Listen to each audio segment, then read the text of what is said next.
March 14th, 1900. No cameras, no crowds. Just a president, a pen, and a piece of paper called the Gold Standard Act. Nobody in that room knew they were building a machine that would outlive gold itself. Here's the strange part. Ask any central banker today. Federal Reserve, European Central Bank, Bank of Japan. And almost none of them will mention this law. Most have never heard of it. And yet every single one of them is quietly running a version of it. Right now, this year, in the decisions setting your mortgage rate and your grocery bill. This is not a story about gold. Gold was just the costume. What's underneath the costume is the real story, and it's more dangerous than any metal. Because there's a difference between a promise a government can break and a promise a government has made impossible to break. That one difference decided the fate of currencies, economies, and empires. It's still deciding them today. But to see why, you need to understand what almost tore the United States apart before this law ever existed. Not a war between armies, a war over a single question. What actually is money? And by the time you understand how that war ended, you'll understand something most people never notice. That the thing keeping your currency worth anything today was engineered, on purpose, in a room with no cameras, over a century ago. Let's go back to where it started. Picture two Americas at war with each other over a metal.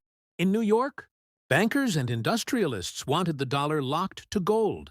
Scarce, hard to fake. A gold dollar was a strong dollar, and a strong dollar protected everything they owned. In Kansas, in Georgia, in the wheat fields and cotton rows, farmers wanted something else entirely. Silver. More silver in circulation meant more money moving, meant rising prices, meant debts that didn't crush them. This wasn't philosophy. This was survival. A farmer borrows money when prices are high. Years later, prices have collapsed, but the loan hasn't shrunk an inch. Every dollar he owes is now worth more than the dollar he borrowed. The bank wins, the farm loses. Multiply that by a generation, and you get a country ready to explode. It exploded in 1896. A 36-year-old congressman from Nebraska, named William Jennings Bryan, stood up at the Democratic National Convention and told America that the gold standard would crucify ordinary people on a cross of the metal. It remains one of the most electrifying speeches in American political history. It turned a presidential election into a referendum on money itself. Bryan lost, twice, and the winners didn't just want to keep gold. They wanted to make sure this fight could never happen again. They wanted to weld the decision shut, so tightly that no future Congress, no future president, no future economic panic could pry it back open. That's what they built in 1900. Not a policy, a trap door that only locks one way. And the mechanism they used to lock it is the actual secret at the center of this entire story. Everyone remembers the Gold Standard Act of 1900 for one number. 2067, that's what an ounce of gold was worth by law, in US dollars. That number is the least interesting part of the story. Here's what actually mattered. The act created a $150 million gold reserve inside the US Treasury, and it made one brutal guarantee. If you held a dollar, you could walk in and demand gold coin for it. No questions, no delays, no excuses. But governments make guarantees all the time. Guarantees get broken. So the architects of this law did something almost nobody talks about. They took the choice away from future politicians entirely. If that gold reserve ever dropped below $100 million, the law didn't suggest the Treasury refill it. It legally forced the Treasury to borrow money by selling bonds payable in gold, specifically to top the reserve back up, automatically. No debate, no vote, no political convenience allowed to interfere. Read that again, because this is the whole story in one sentence. The law didn't just promise gold. It built a machine that would defend the promise even if the people in charge changed their minds. Before 1900, America's commitment to gold ran on custom and political goodwill. The same goodwill Bryan had almost shattered 4 years earlier. After 1900, The commitment ran on a legal trigger, automatic, self-repairing, immune to elections. They didn't just choose gold. They built a promise that could survive a change of government. And once you see that trick, a promise, engineered to outlast the people who made it, you start noticing it everywhere, even in places that have never touched a single gold coin. Here's a question worth sitting with. Why does anyone trust money at all? A government can say, our currency is safe, as many times as it wants. Markets don't care what governments say. Markets care what governments would do under pressure. During a war, a recession, an election year when printing more money looks tempting.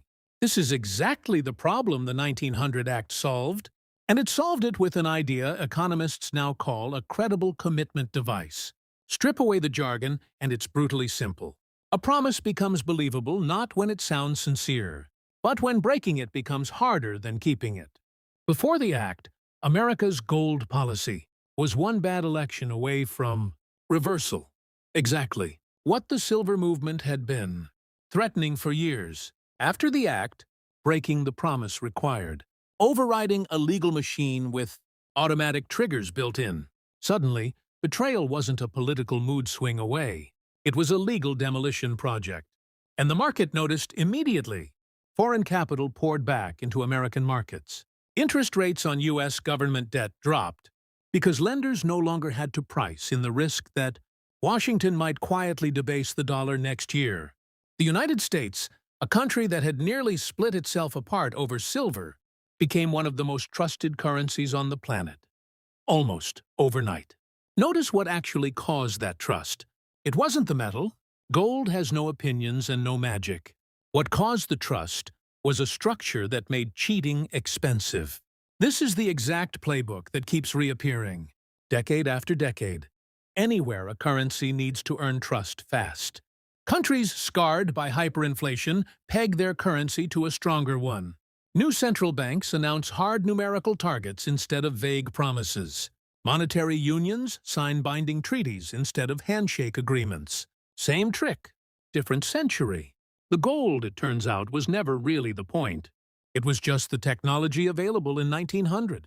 70 years later, the technology would completely change. But the trick underneath it wouldn't. 1971, President Nixon shuts the gold window. The last thread connecting the dollar to gold is cut. Every currency on Earth pegged to the dollar suddenly floats free, backed by nothing but government promise and public trust. You'd think this is where our story ends. The gold standard is dead. Case closed. Except something strange happens next. Central banks don't abandon the 1900 playbook. They rebuild it, using completely different materials. Think about what a modern inflation target actually is. When a central bank publicly announces, we will hold inflation near 2%, it's doing precisely what the 1900 Act did, converting a private intention into a monitored, public, self-enforcing promise. Except now, instead of a Treasury gold reserve, the watchdogs are financial markets, credit rating agencies, and journalists, tracking every wobble in real time.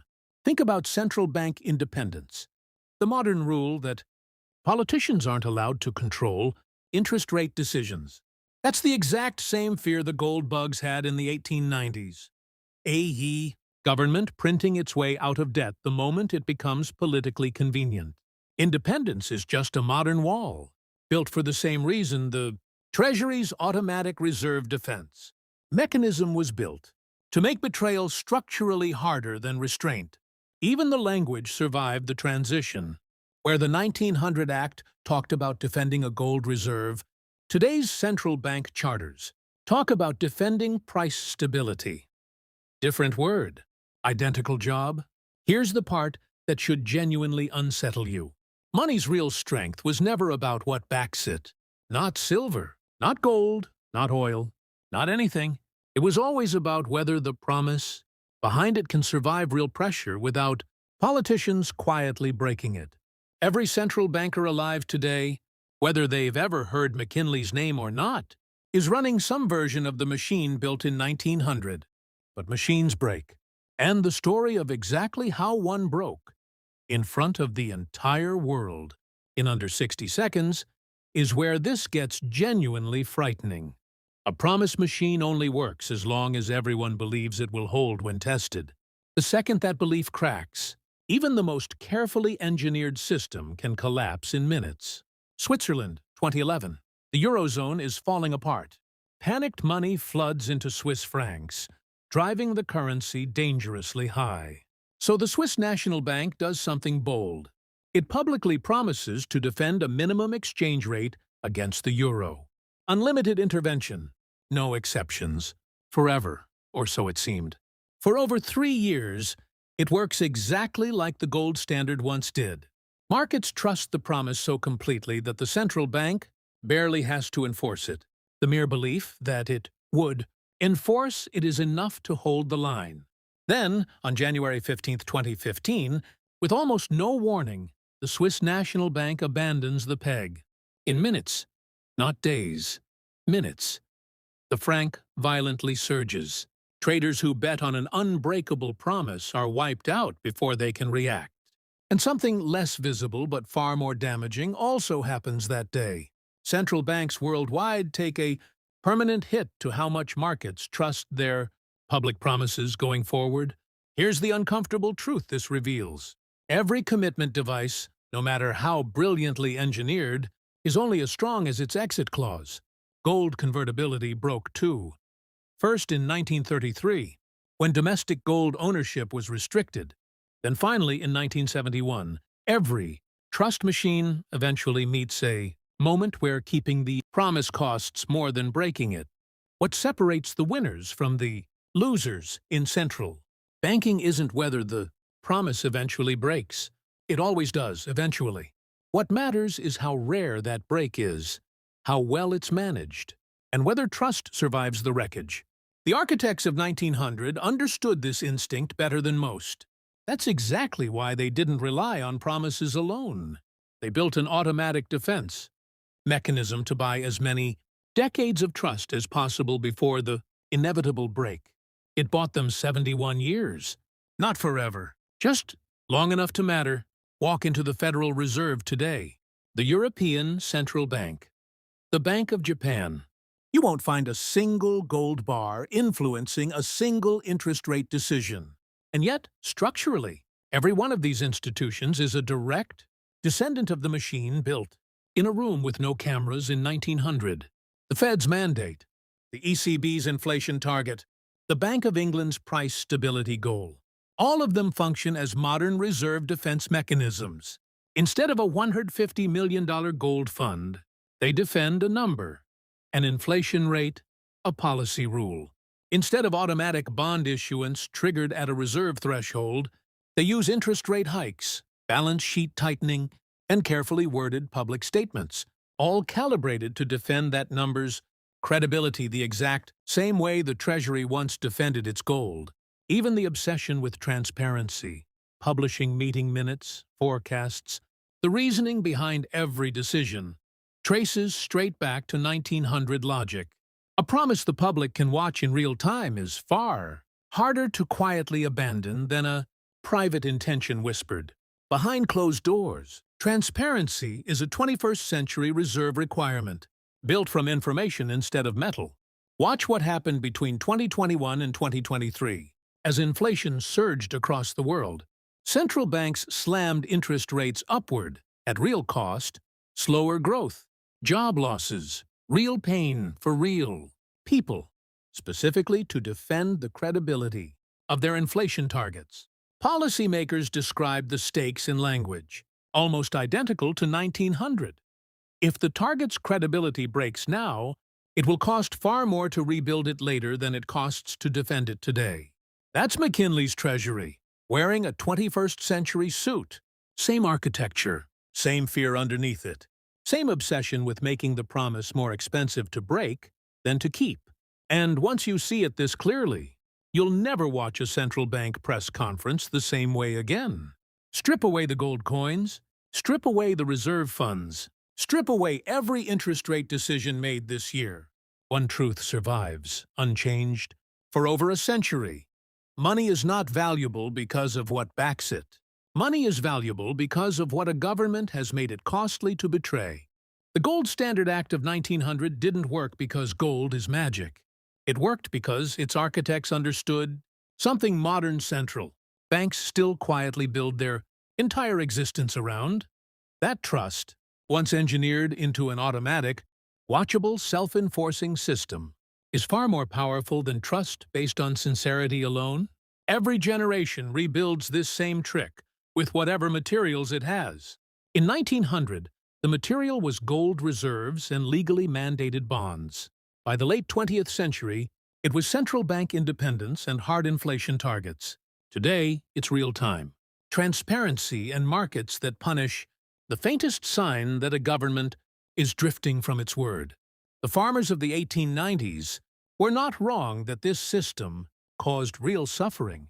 Deflation genuinely crushed an entire generation of debtors. But the machine built to replace their fight was never designed to be kind. It was designed to be believed. And in the architecture of trust, believability has always outweighed comfort, at least in the eyes of the capital deciding which currencies rise and which ones collapse. So here's the question worth carrying with you after this video ends. The next time a central banker stands at a podium and calmly promises to defend the target, you'll know exactly what you're really watching. Not a policy statement. A machine built in 1900, still running, still silent, still deciding what your money is actually worth.